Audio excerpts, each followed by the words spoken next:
요한계시록 11장.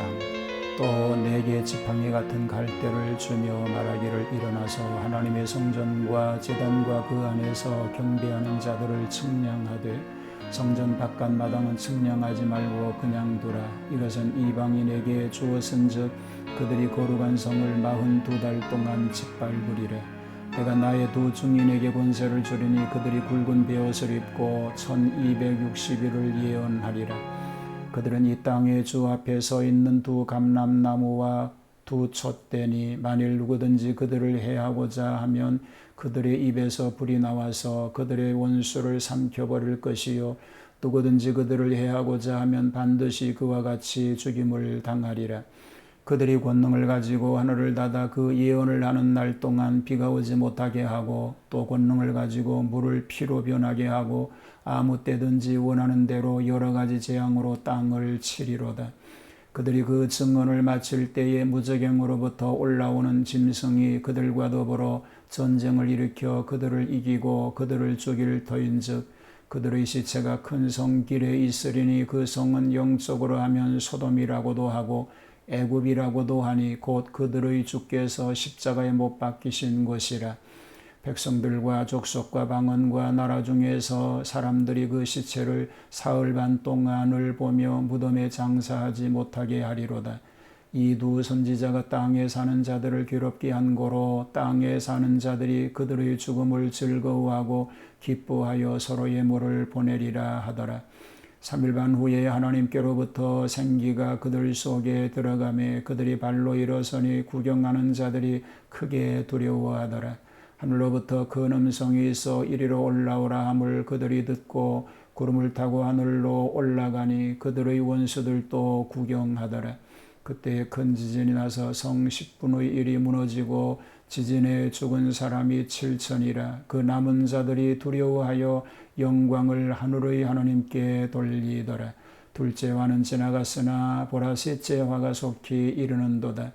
일곱째 천사가 나팔을 불매 하늘에 큰 음성들이 나서 이르되, 세상 나라가 우리 주와 그의 그리스도의 나라가 되어 그가 세세토록 왕노릇 하시리로다 하니, 하나님 앞에서 자기 보좌에 앉아있던 24장로가 엎드려 얼굴을 땅에 대고 하나님께 경배하여 이르되, 감사하옵나니 옛적에도 계셨고 지금도 계신 주 하나님 곧 전능하신 이여, 친히 큰 권능을 잡으시고 왕노릇 하시도다.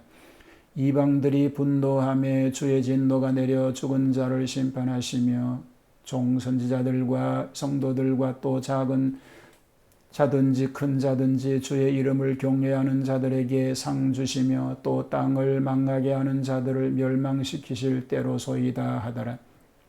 이에 하늘에 있는 하나님의 성전이 열리니 성전 안에 하나님의 언약궤가 보이며 또 번개와 음성들과 우레와 지진과 큰 우박이 있더라. 아멘. 요한계시록 11장은 계시록 중에서도 가장 난해의 부분에 속합니다. 특히 7년 대환란에 관한 예언들이 전개되는 것이기에 매우 중요한 문제이기도 합니다. 먼저 셋째 삽경의 얘기죠. 두 증인에 대한 얘기입니다. 성전의 측량으로 시작됩니다. 지팡이 같은 갈대를 주면서 하나님의 성전과 제단과 그 안에서 경배하는 자들을 측량하고 성전 밖 마당은 측량하지 말라고 하십니다. 그것은 하나님께서 그의 백성들을 택정하시고 자기 소유로 삼은 것, 곧 구원하심을 의미하는 것입니다. 그러나 성전 밖 마당과 같은 자들은 제외하신다는 의미가 있습니다. 두 증인의 활동이 이어집니다. 이 증인의 예언을 보면 굵은 베옷을 입고 1260일을 예언한다고 하였습니다. 베옷은 슬픔의 상징인데 참교회가 가지고 있는 슬픔을 의미하는 것입니다. 먼저는 자기의 죄를 인하여 슬퍼하는 슬픔이요, 죄인들의 영혼을 인하여 슬퍼하는 것입니다. 두 증인의 명칭이 있습니다. 두 감람나무. 참된 교회가 성령으로 기름 부음을 받은 것을 의미합니다. 두 촛대입니다. 참된 교회가 촛대와 같이 세상의 빛을 비추는 사명을 말합니다. 두 증인의 권세를 보면 입에서 불이 나서 원수를 소멸합니다. 하늘을 닫아 비가 오지 못하게 합니다. 물을 변하여 피가 되게 합니다. 그 두 증인의 순교에 대한 얘기가 나옵니다. 증거기간은 1260일입니다. 전 3년 반이라고 보지요. 증인의 원수는 짐승입니다. 즉 그리스도국입니다. 순교의 장소는 주님의 순환처입니다. 순교기간은 3일 반입니다. 그래서 3년 반으로 보기도 합니다. 증인이 승천합니다. 두 증인은 항상 죽음의 상태에 있는 것이 아닙니다. 3일 만에 생기가 들어오므로 부활하여 원수들이 보는 가운데서 하늘로 올라가게 됩니다. 이것은 후 3년 반 끝에 주님의 재림하심으로 성도들이 부활하여 승천하게 될 것을 의미합니다. 이때에 살아서 믿던 성도들은 호련히 변화하여 부활한 성도들과 함께 승천하여 주님을 맞이하게 될 줄로 믿습니다. 일곱 천사의 나팔이 이어집니다. 일곱째 나팔의 내용은 일곱 천사의 재앙입니다.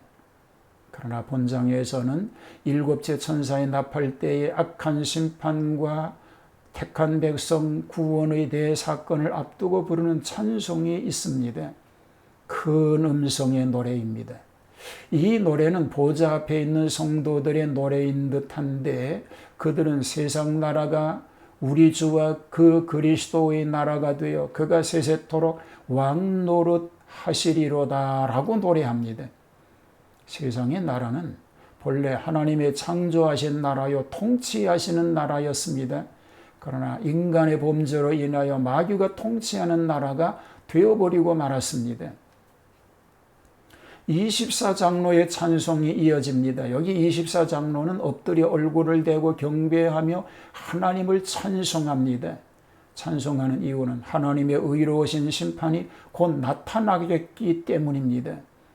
이 노래는 세 가지가 소개가 되지요. 죽은 자들을 심판하시는 일이요, 성도들에게 상을 주시며 땅을 망하게 하는 자들을 멸망시키심이라고 노래하게 됩니다.